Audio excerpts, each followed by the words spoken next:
global immigration crisis is not a sudden phenomenon, but a consequence of a long history of unfair competitive practices that have exacerbated disparities and income inequalities among nations. Post-industrial countries, particularly the United States, United Kingdom, France, Canada, have wielded their economic power to maintain dominance, often at the expense of developing nations.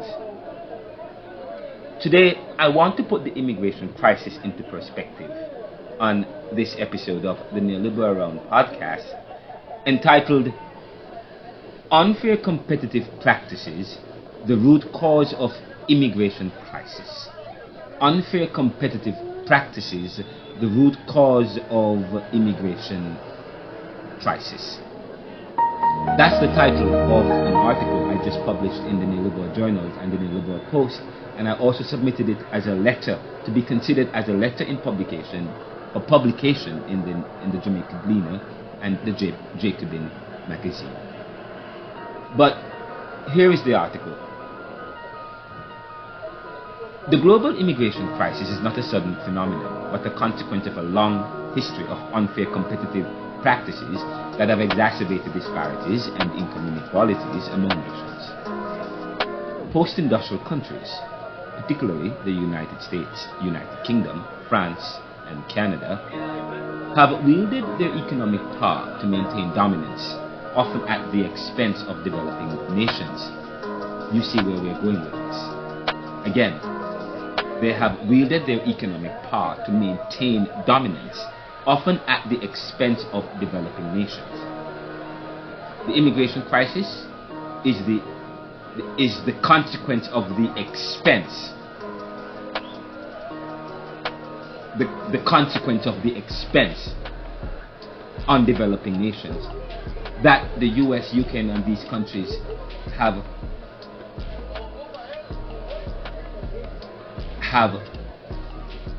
applied, in a sense, based on their competitive strategies and their drive to maintain their dominance.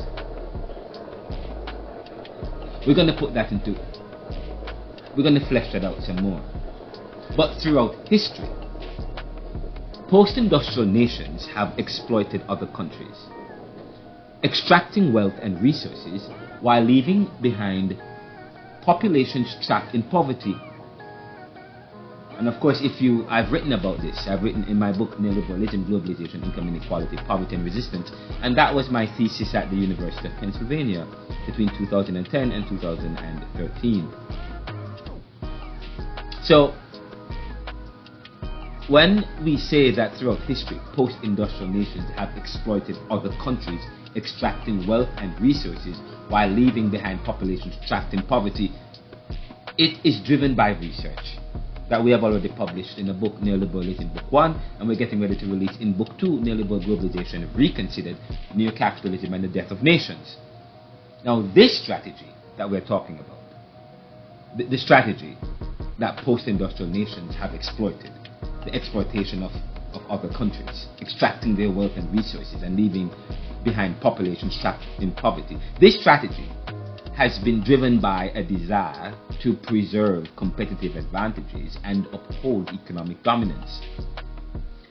Consequently, countries like Mexico, Venezuela, Haiti, and DR, that's on the island of Hispaniola, and those in other countries in the Caribbean, like Jamaica and so on, have been strategically kept at a disadvantage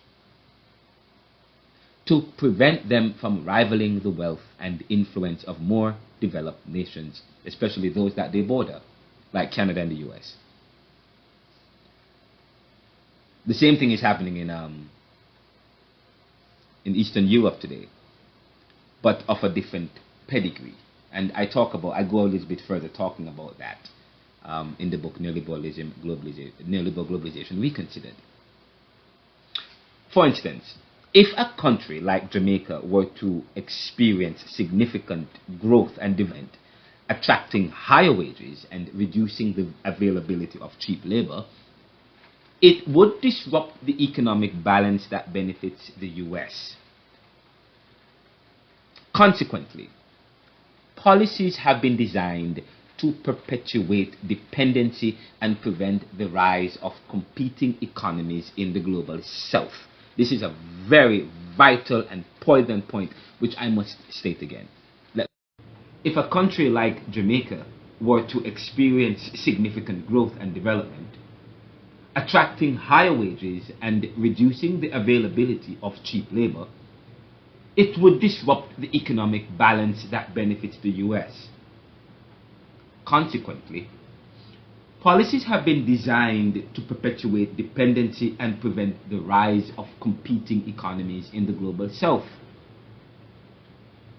Moreover, post-industrial nations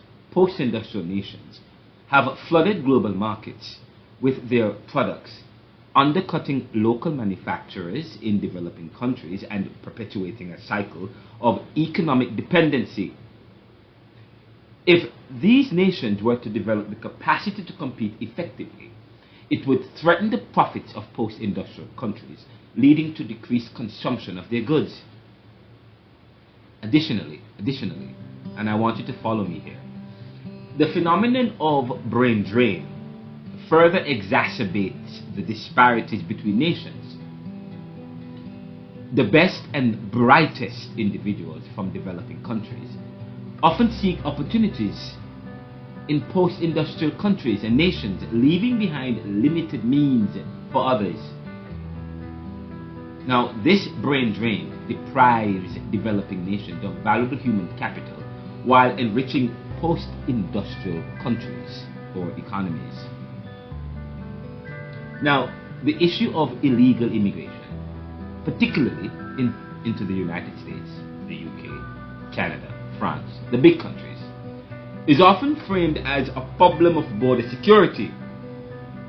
However, it is essential to recognize that those crossing borders illegally are often individuals driven by economic desperation, created by unfair competition and policies that favor the privileged few.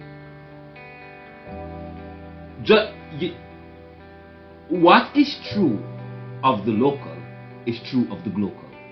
We talk about income inequality within countries, but what about income inequalities globally? The global income inequality, when you look at global income inequality, and the fact that over the last 10 years it has risen drastically, is an indication also of what's going on in terms of travel and immigration, and the immigration policies in the local, and the immigration or travel in globally. Say, for example, when you talk about tax codes and meeting tax codes and the ability of certain families to be able to earn a certain income and be able to pay rent at a certain level within certain communities or taxes within certain communities, certain properties are high in certain areas to keep out certain people. Now, when you talk about it in terms of immigration of course is going to favor high income earners, especially in a post-industrial wealthy country. Whatever the case is, furthermore, it's important to acknowledge that illegal immigration doesn't just represent a crisis. It doesn't only represent a crisis. It also presents opportunities for some Americans to exploit. Border agents, for instance, have been reportedly charging exorbitant sums to assist illegal migrants across the border, turning the desperation of migrants into a lucrative business opportunity. And we're not making up stories. These are actual stories that we have heard, people we have spoken to about this. Now, and we have sources who can corroborate, and have provided us with the information. That is why we are able to report this. Now, while some may use political talking points to demean immigration, it's crucial to understand that the crisis is in large part a consequence of a corrupt system that benefits certain individuals at the expense of vulnerable migrants. So to truly address the immigration crisis, there must be a concerted effort to rectify the structural inequities or inequalities that perpetuate poverty and drive migration. This requires a reevaluation of competitive strategies that prioritize the interests of post-industrial nations at the expense of developing countries. The political will to address these issues is crucial, even if it means sacrificing some advantages currently enjoyed by post-industrial nations. In conclusion, the migration crisis cannot be solved solely through border enforcement or border enforcement measures. It requires a fundamental shift in global economic policies and a commitment to promoting equitable development worldwide. And not just economic policies, in terms of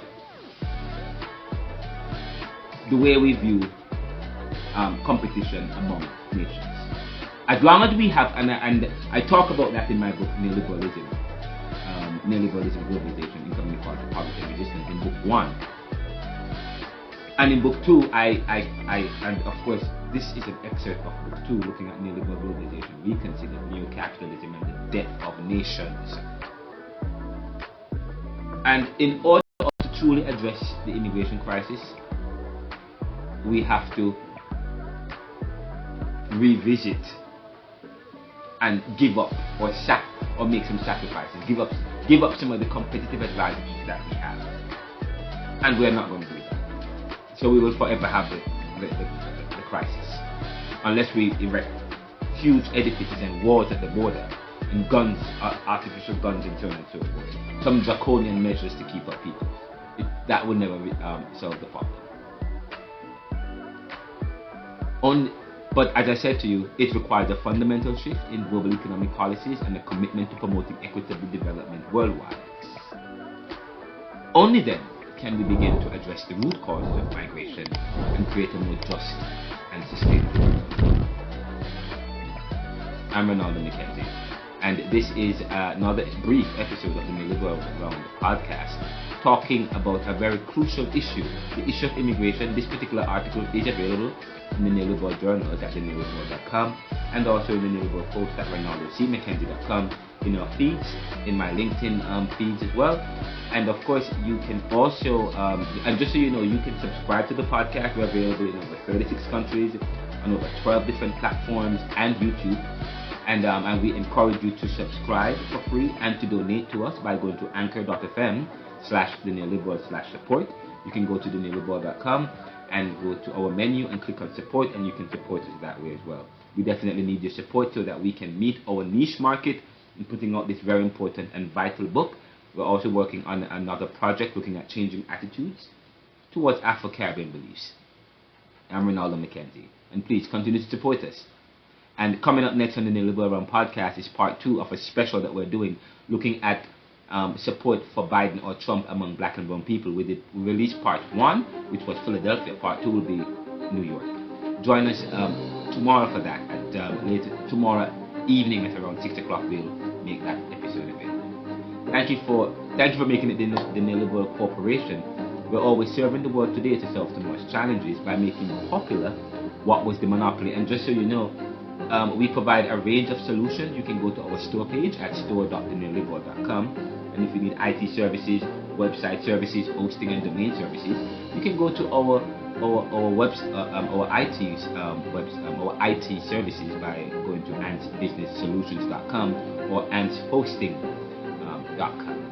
I'm Renaldo McKenzie.